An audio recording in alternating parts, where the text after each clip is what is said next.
Mac and Mac here with you on Birds 365. You know, at the end of the show, I always give you 2 and 2. That's how many hours we're going to be back. Well, it's 3 and 2 weeks and days until the NFL draft. So we're talking NFL draft with one of our buds, as good as it gets when it comes to information prior to the draft itself, from NFL Draft Bible, Mr. Ric Serritella. You look like you're ready to go drafting today, Serritella. Hey, buckle up, Mac and Mac. Top of the morning. Yeah, it's good to see you, bud. Yeah, good to be back. A lot has changed. Well, you know, the draft has not changed, and that's the beauty. We always get into draft season. We love having Ric Serritella here, and a very exciting draft for the Eagles because they have 2 first-round picks. They start the process, at least, with 2 first-round picks. And I've been asking a lot of scouts this, so I'm going to ask you this, Rick. Top of the draft, how many real blue chip players are in this draft? This is so unique, guys, because, and I heard some of the conversation about Jalen Carter, and yes, he was my number 1 prospect, and yes, I did think he was a blue chip prospect, but yes, I am human, and there is that element to the evaluation process, and you see a guy that gets pulled over, some favoritism treatment in the 2 videos that I saw. You wonder if this is habitual. Henry Ruggs, fresh on your mind. I could see why there's a report out of Las Vegas that the Raiders are taking him off the board, even though Josh McDaniels is kind of contradicting that. But hey, that's the human nature element of it. So when you take Jalen Carter and say, hey, maybe he's not a blue chip guy, well, then outside of the quarterbacks, who really is? Will Anderson comes to mind. But I think what's so unique about this draft, like we're all taking a look, hey, who's the first cornerback off the board? Who's the first offensive tackle off the board? Who's the first receiver? Like, there's not a lot of clarity in this year's draft. And I think once you get past those 4 quarterbacks in the top 10 and Will Anderson, I still think Jalen Carter, if you listen to Drew Rosenhaus, is still inside the top 10. But I think like after those seven or so guys, Bijan Robinson is a blue chip. After those 8 guys, 10 through 50 are very, very evenly matched. All right, let me remove the word blue chip and go in a different direction about the top of the draft. Again, you and I have been doing this for over a decade. You have told me on many an occasion, Jody, there may be 32 first-round draft picks. Well, actually, this year there's only 31 because Miami had to forfeit their first-round draft pick for tampering. But there aren't necessarily 31 first-round grades. That some years you have less than 31. Some years you may have more than 31. You get a first-round talent in the top of the 2nd round. The Ric Serritella grading method. How many legit first-round draft grades are you giving out? I'd say somewhere around 10 to 12, Jody. And yeah, that's ugly, right? In any given year, yeah, right. So like Will Levis, remember a couple years ago when you had 5 running backs come out in the 1st round? I think Mac Jones was like the 5th one off the board. I mean, Will Levis wouldn't even be talked about as a I wouldn't be surprised if Levis falls a bit. Somebody. I think he could go top 10, but if he doesn't go top 10, I think we could see a pretty significant stumble. So I think it's top 10 or stumble. Sort of like Aaron Rodgers. I think it's going to be quarterback 1, 2, and 3. Right now, Anthony Richardson is heavy odds-on favorite down at Ocean Casino to be the number 3 pick. Yeah. And the Colts, I mean, they're going to be in trouble. They're either going to have to trade up 1 spot to ensure their guy, or think about, hey, if it's going to cost me a first round next year and my number 4, well, hey, do I go out and get Lamar Jackson? The Colts, I think, have something to think about. But I think it's going to be 1, 2, and 3 quarterback. I think Arizona eventually trades down, and then a team is going to panic for Will Levis, right? Because there's so many teams. Now you're hearing the Commanders might get involved. The Titans might get involved. And at what point do they trade back into the top 10? Hey, Howie might be in a good spot at 10 if Will Levis gets there. Yeah. Right? If we're continuing to project the Eagles trading out of 10, a quarterback's a desire to get a quarterback could be very advantageous for the Eagles at that spot. All right, quarterbacks aside, you mentioned Anderson and the DT from Georgia who the Eagles had in yesterday. And Bijan Robinson, I don't think gets the respect he deserves. I think we're overthinking it. He doesn't. Right? Philadelphia, Rick. I mean, these fans want Bijan Robinson. Well, fans always want the sexy pick, right? They want the skill position. They want we know the Eagles' history. Where does and by the way, I think it's right. The position should be devalued if you're being realistic. But when you talk about there's certain outliers, how big of an outlier is he? Is he, if you go back 3, 4, 5, when's the last running back prospect that we can sort of say is on the same level of Bijan Robinson? No, I think he's in the category of Saquon Barkley and Ezekiel Elliott. Barkley, I think Barkley went number 2. 2, yeah. Right. And the Giants at 25, I hate to say it, if they don't work it out with Barkley, well, they got a better, cheaper version in Bijan Robinson. And I think he could go 17 to Tampa. He can go 25 to the Giants. If I'm Chicago at number 9, I'm sorry. I'm considering putting him in the same backfield as Justin Fields. Jody will tell you, I'm not an advocate of choosing running backs in the first round. Never have, never will, except Bijan Robinson has grown on me. I think he is an exception to the rule. And I think when we go back 10, 20 years from now and look back at this draft, we're all going to be kicking ourselves saying, oh, man, we really overthunk that one, huh? All right, Ricky, if the Eagles stay at 10 and don't trade down, they may trade down, but we don't know that. But for today's conversational purposes, they're staying at 10. We know the Eagles' want is always to go into the trenches, offensive line, defensive line. If Carter's there, then they have the whole question of, can you take him, or do you have to just pass and take him off your board for the first 2 days? Who are the other defensive linemen? If Anderson is gone and Carter is either gone or a pass for them, who are the defensive linemen, either inside or outside on the edge, that should, may be there, and Eagles have to be at least considering them? Yeah, I think defensive end specifically is the bigger need when I look at the Eagles roster, just because, Brandon Graham, I think, is slated as a starter right now. And you wonder, getting a little bit long in the tooth there, do you really want to pencil him in as a starter? So I think a defensive end would bode well. I know they brought in this Lucas Van Ness out of Iowa, who's kind of been rising up the boards, and he's a redshirt sophomore. A little bit limited to my liking. I know he's got some athleticism and speed and quickness. I haven't seen him put it together and really translate and become a finisher, but the Eagles did bring him in for a top 30 visit. At number 10, if I'm looking at D end, I'm probably looking at Tyree Wilson from Texas Tech. Some people actually have him as a higher rated edge rusher over Will Anderson. I prefer Will Anderson to stand up at the next level. Tyree Wilson from Texas Tech is a straight hand in the dirt, 43 defensive end. Now, he did have an injury there late in the season. He says he's fine.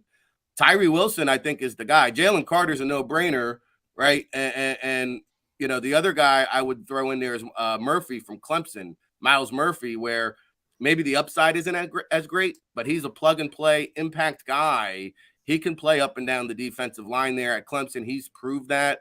He can add weight, drop weight. Miles Murphy's been on our radar for several years. Now, if you don't get one at 10, 2 guys at 30, Will McDonald at Iowa State. He's literally a cyclone on and off the field, but this guy has tremendous bend and dip on the edge. Would be perfect to sit behind a Brandon Graham. Let him come in as a situational pass rusher, still a little bit raw, right? But he can develop in that situational role. Keon White from Georgia Tech is another guy at 30 that the Eagles would consider.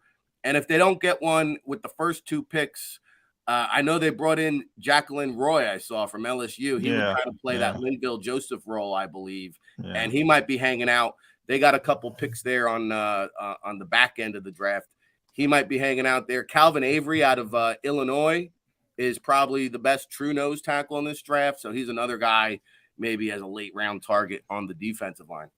Yeah, edge rusher, Ricky, it's one of those interesting positions because it's one of the positions where we get curveballs occasionally. I go back to Mike Mayock with Cleveland Farrell. Didn't work out, but I think it was number 4 overall.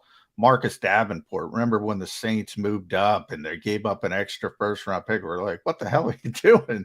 And he's actually a pretty good player. Can't stay healthy. The Eagles have brought, you mentioned Van Ness. They brought in Nolan Smith. I think they're going to bring in every Georgia player they can. if there's one of those edge rushers that one GM falls in love with and goes higher than expected, who would it be for you? I think you just mentioned him, John. Nolan Smith, to me, right? People are going to fall in love with the athleticism when you're 250 pounds and you run a 4.3 40 and you're more athletic than the running backs that you're chasing out there. Now, Nolan Smith would be an intriguing fit for Philly because he would probably slot into the Hassan Reddick role. Like, I don't know. I don't know if I like Nolan Smith playing up front. I probably prefer him as an outside backer, and then he's kind of playing that similar type of role as Hassan Reddick. Do you line him up opposite of Hassan Reddick? That would be creative and interesting. So I get the allure. The last mock I did do, I had Nolan Smith inside the top 10. I have a new one coming out. I think he'll be inside the top 15, but he's probably the one guy I think just because of the way he tested and because he was out of sight, out of mind. He didn't really play this season. He's the guy that people might say, oh, Nolan Smith. Yeah, top 10. All right, Ricky, one more defensive line guy, and then we'll move on. And I'm not even going to take a stab at pronouncing his name correctly or incorrectly. We had Ed Kratz on last week, and he was a fan of the edge pass rusher from Northwestern, who we'll just call Addy. Warbe, yeah. The start of both his first and his last name. Number one, give us that name again. And is he a guy who would be a potential draftee, like, say, number 30 with the Eagles' second first-round pick? Warde out of Northwestern, AA batteries. He's charged up like the Energizer Bunny. Quick, athletic. He's another one that tested through the gymnasium at Lucas Oil Stadium. If you talk about measurables, I mean, they're as good as it comes.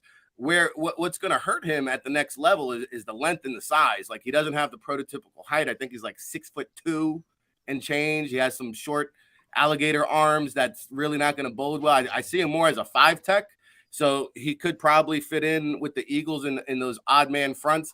30 is a little bit too rich for my liking. I'd feel more comfortable at 62 with Warbe, just because I do think he's one of those guys that flashes the raw talent, but I'm not sure if he's a guy that's going to come in and compete for a starting job immediately out of the gates. And when I'm selecting first-round draft picks, that's one of the traits or qualities that I tend to look for.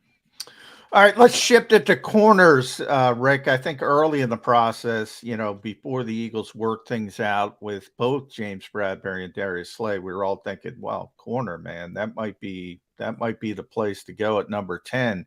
Howie's done a good job draft-proofing this roster. They don't have to reach for anything.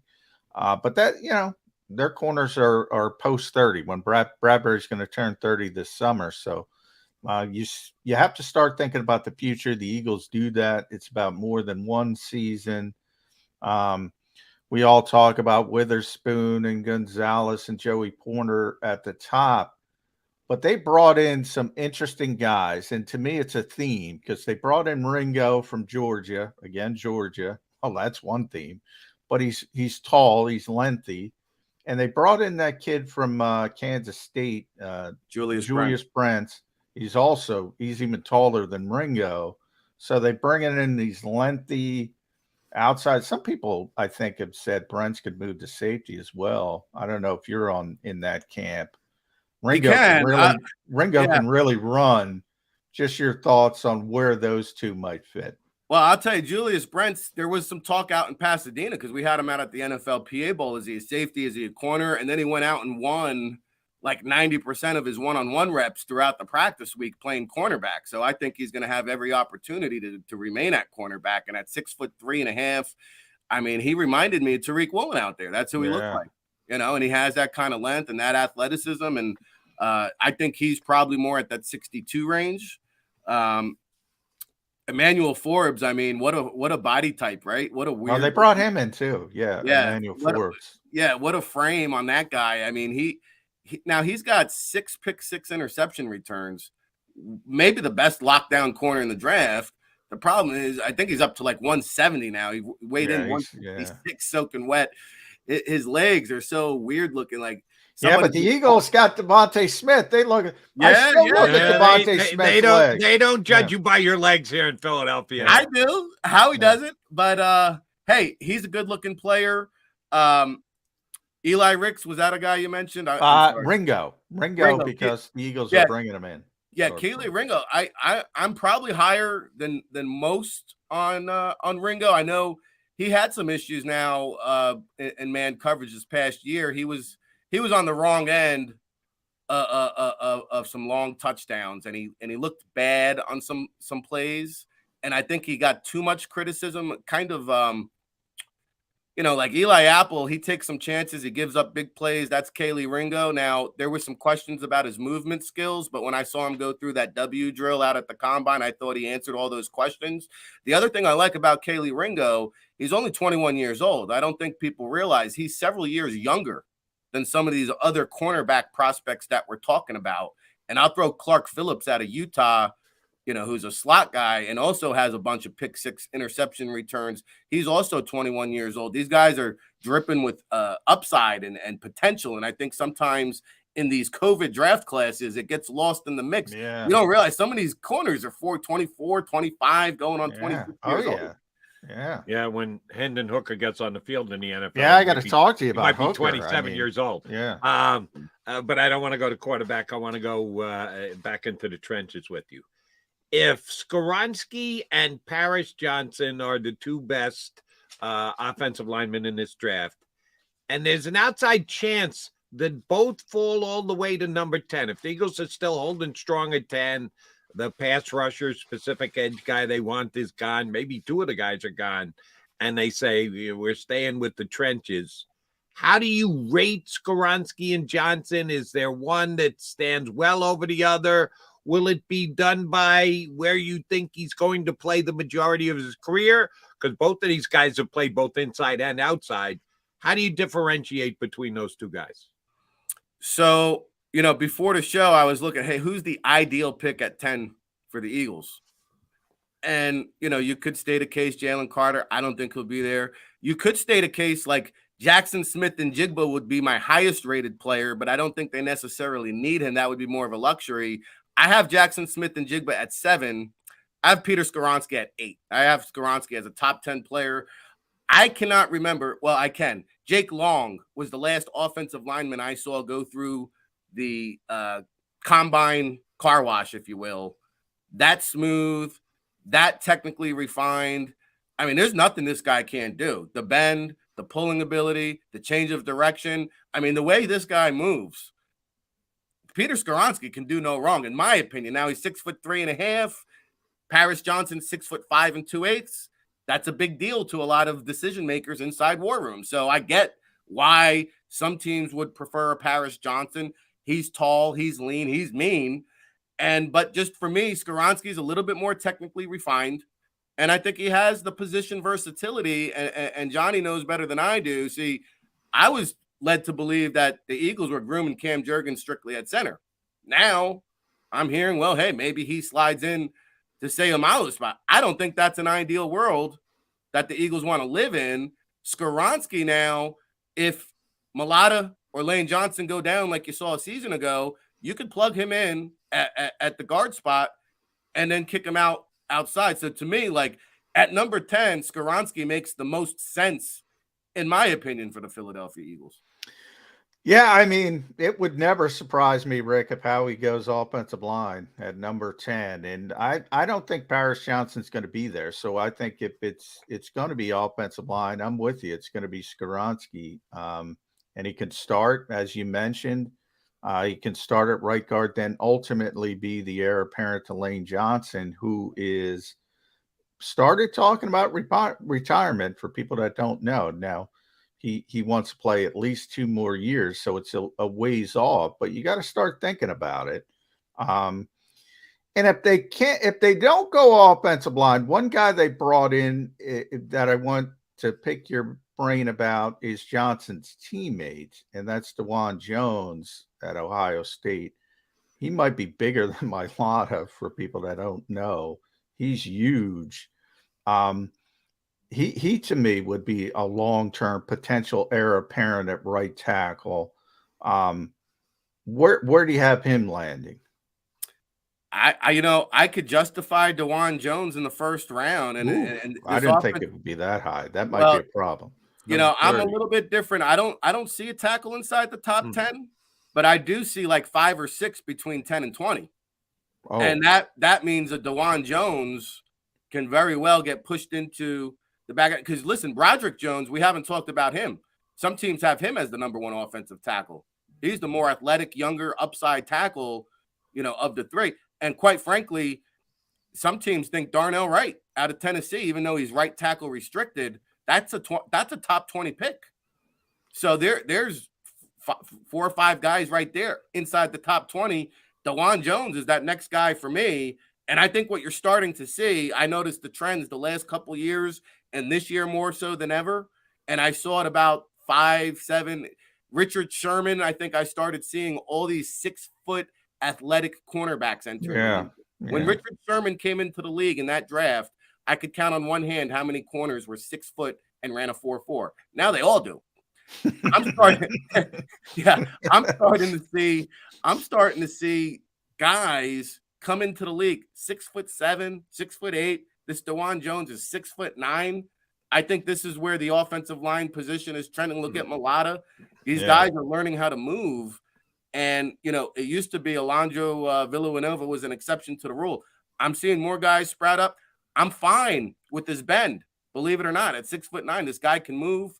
I think he's a plug-and-play right tackle. You're going to have some growing pains, but he's probably on par with, the lower third. If you take the lower third of the starting right tackles in the league, DeJuan Jones is going to come in and compete with those guys. Yeah, right. The Tennessee kid, I remember, because I didn't notice him when Tennessee played during the year.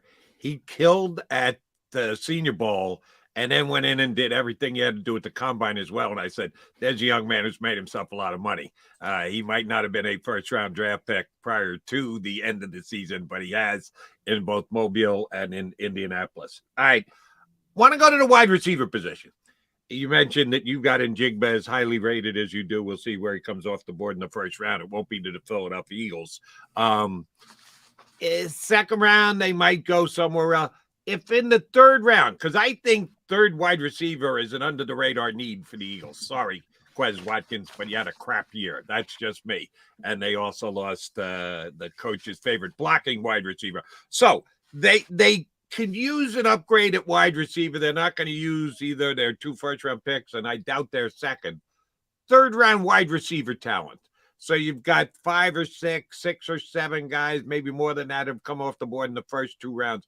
Who's someone who's in that 80th ranking overall prospect wide receiver that if he came down to the Eagles sitting there on the board, they couldn't pass on him in the third round? Yeah, and I'm with you, Jody. I have wide receiver 3 as a glaring need. I thought Quez Watkins was the weakest link on that offense, and you're only as strong as your weakest link. And they need an option there to diversify things and have another threat, I think would really bode well for Jalen Hurts, right? So to me, with those 4 picks in the top 100, I think we covered D-line, we covered offensive line. I have linebacker. I'm sure we'll get to that. But wide receiver 3, I'm with you. At pick number 94, I'm looking at guys like a Tank Dell out of Houston, who at one point was considered to be in the first round conversation. And we talk about what 40 times mean because he only ran a 4.50. He's now going to slide to that mid-round range. But if you look at what he's done at Houston, if you look at what he did at the Senior Bowl, Tank Dell is a guy that creates separation. He can blow the top off of the defense. His game speed is what I'm going to judge him by. And you throw him into the slot, it's an immediate upgrade. Charlie Jones out of Purdue. Here's a guy that doesn't get talked about enough. And I'll throw Aiden O'Connell, the quarterback, into that equation because after Hooker, I think O'Connell is the next guy. But you stuck with him. You've been talking him up all year. I give you credit for not moving off. He's a good backup. But his number 1 guy, Charlie Jones, I think doesn't get enough credit. I think he has a basketball background. He's quick. He could also slide into the slot. I think he would be perfect at number 94. And how about Marvin Mims out of Oklahoma? Everybody's so hot to trot for Zay Flowers, and he's probably now going to be the number 2 wide receiver off the board. I can't believe it. You could probably get a Marvin Mims somewhere around 94 where the Eagles are picking. And I don't think there's going to be too much of a drop-off there. So To me, at 94 is where I would be looking to get some value in this wide receiver class. I agree. I think they have some other needs that take precedent, but they got to inject a wide receiver into this corpse here. Let me ask you about a specific player, and if I botch his last name, please correct me. The kid from LSU, Butte? Kayshon Boutte? Yeah. Yeah. Where would you say his talents place him to potentially go in the draft? Well, he's like Jackson Smith and Jigba. You got to throw this year out the window for a completely different reason. Jackson Smith and Jigba was hamstring injury related. Kayshon Boutte has some interesting off the field activity that NFL teams are going to want to look into and investigate and make sure they feel comfortable with that. Now, it didn't help that he went out and just completely flunked at the combine. I mean, atrocious numbers. You've got to sit down with this young man and find out what's going on in here.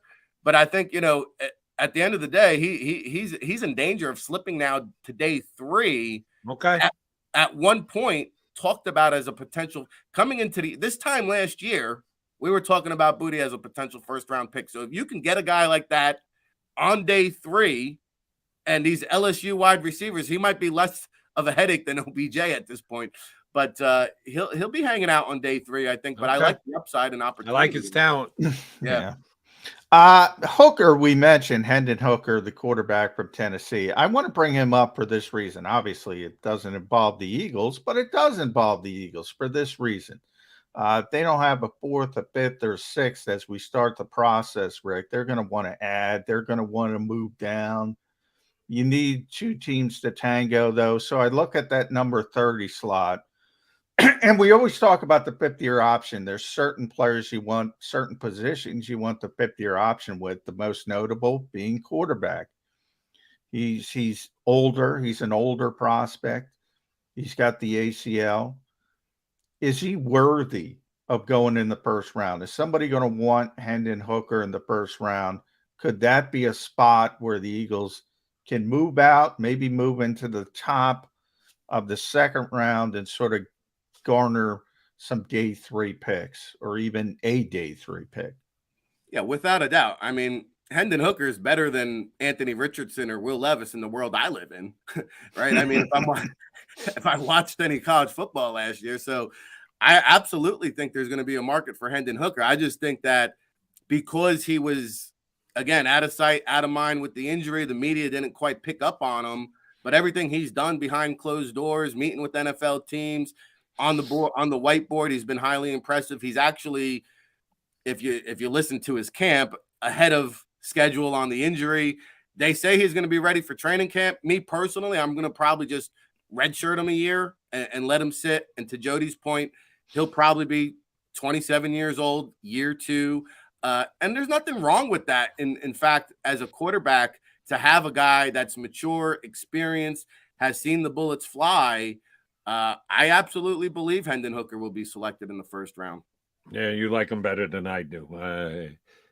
Yeah. Oh, you got to get that 5th year in, John, in his age 31 year. Yeah, that's going to be huge for Hendon Hooker. Well, to that point, guys, everybody's talking about this new trend, and the NFL's a copycat league, and they saw what Mahomes did. They saw what Burrow, Hurts. Everybody's hot to trot on this new formula. But if you're taking a guy like Hooker or Anthony Richardson, who has to sit on the bench for 2 or 3 years, what's good having a 5-year option if they're not ready to play for 2 or 3 years? So the window becomes smaller.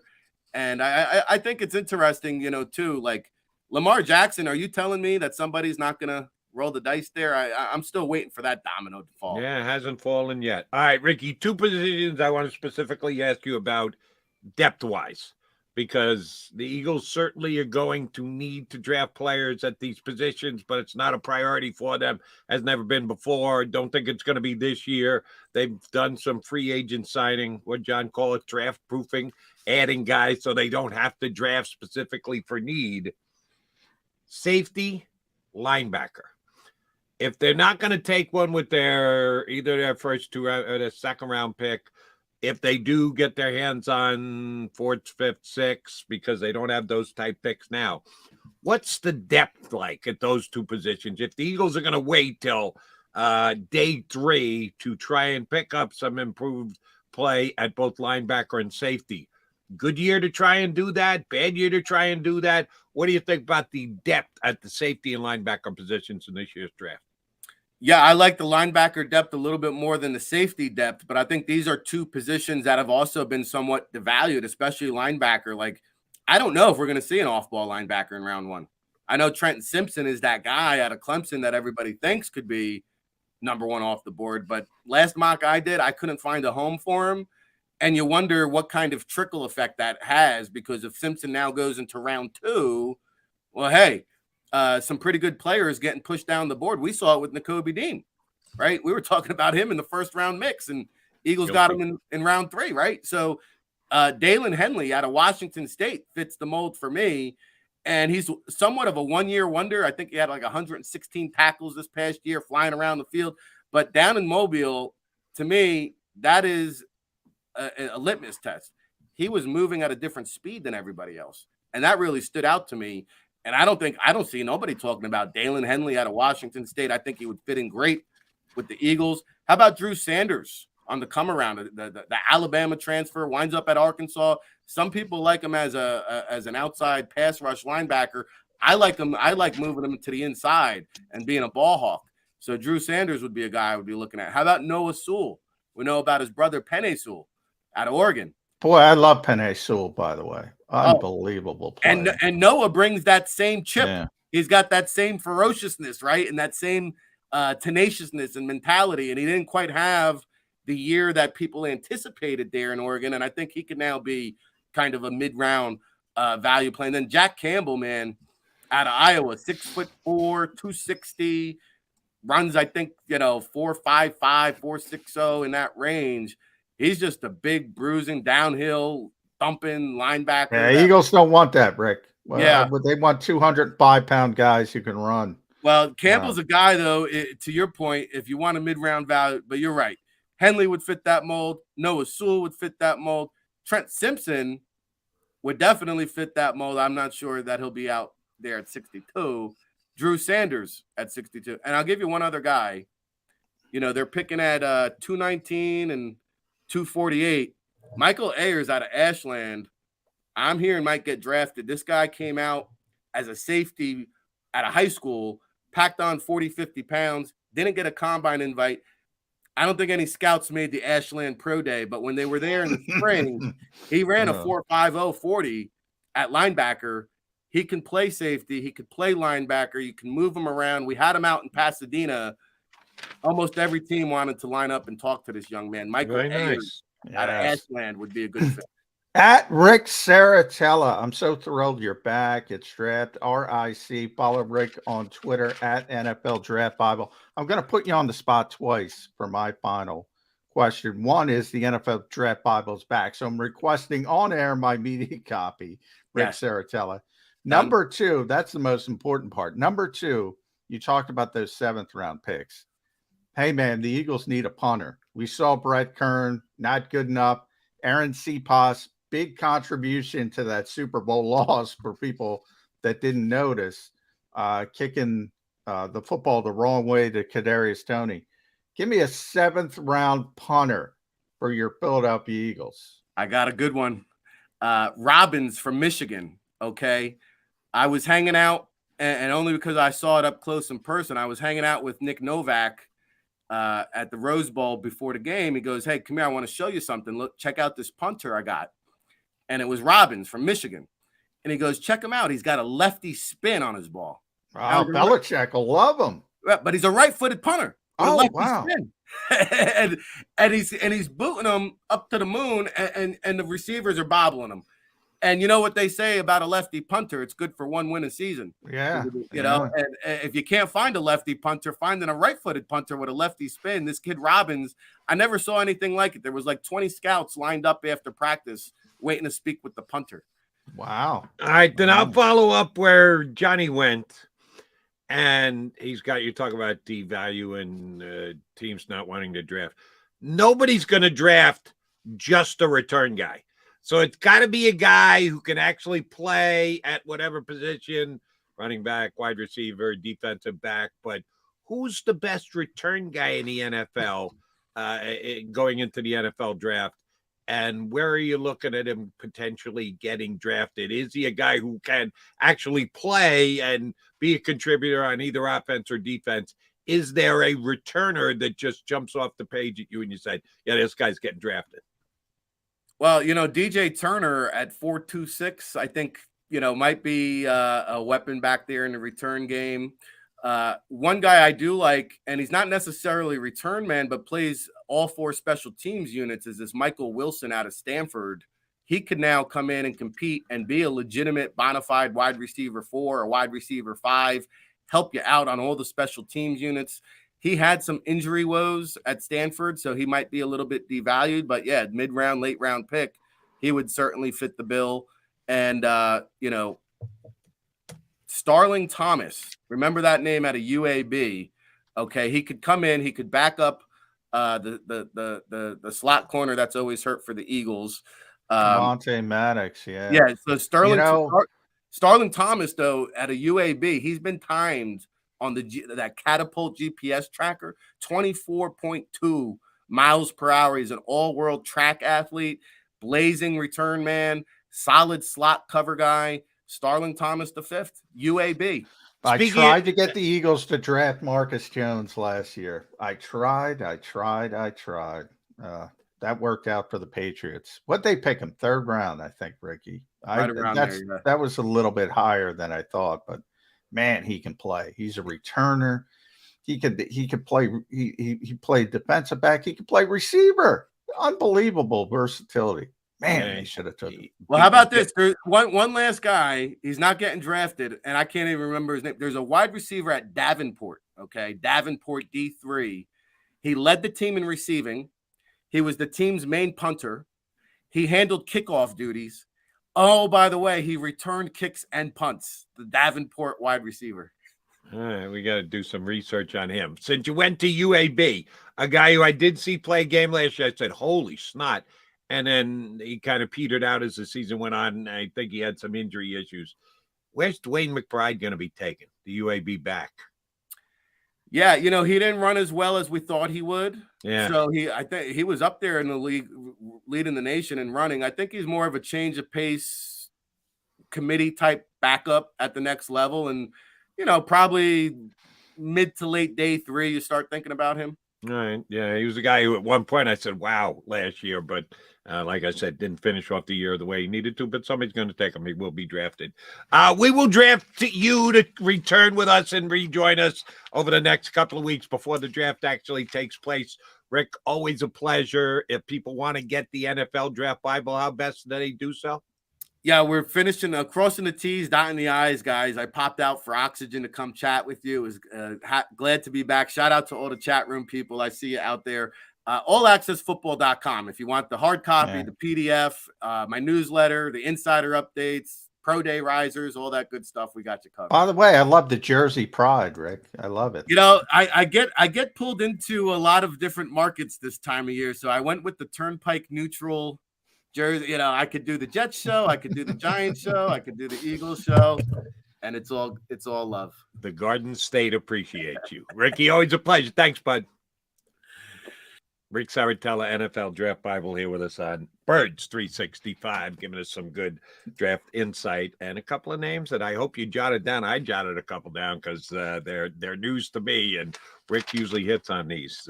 Believe me when I tell. By the way, I was bringing up Marcus Jones. That bothers me. That's what I forgot to say. Beat the Jets last year. That's why I flipped. Oh my God, he was a first-team All-Pro as a returner. If you go to his Wikipedia page, they list him as a cornerback, return specialist, wide receiver. He had 39 tackles, 2 interceptions, 7 passes defended, a pick 6. He had 4 receptions for 78 yards and a touchdown on offense. He was the best punt returner in football. He was a good kick returner. Man, the Eagles should have drafted him. And he specifically beat the Jets last year. I remember that one all too vividly. He's John McMullen. I'm Jody McDonald. You got your Mac and Mac guys. Did we mention who our second hour guest is going to be? A name that you will surely recognize from right here on the JAKIB Media YouTube channel. And yeah, prior to him being a tremendous host for the Eagles postgame show here on JAKIB Media, he used to play a little football by the name of Seth Joyner. Seth's going to join us coming up in less than 20 minutes. So stay right here with Mac and Mac.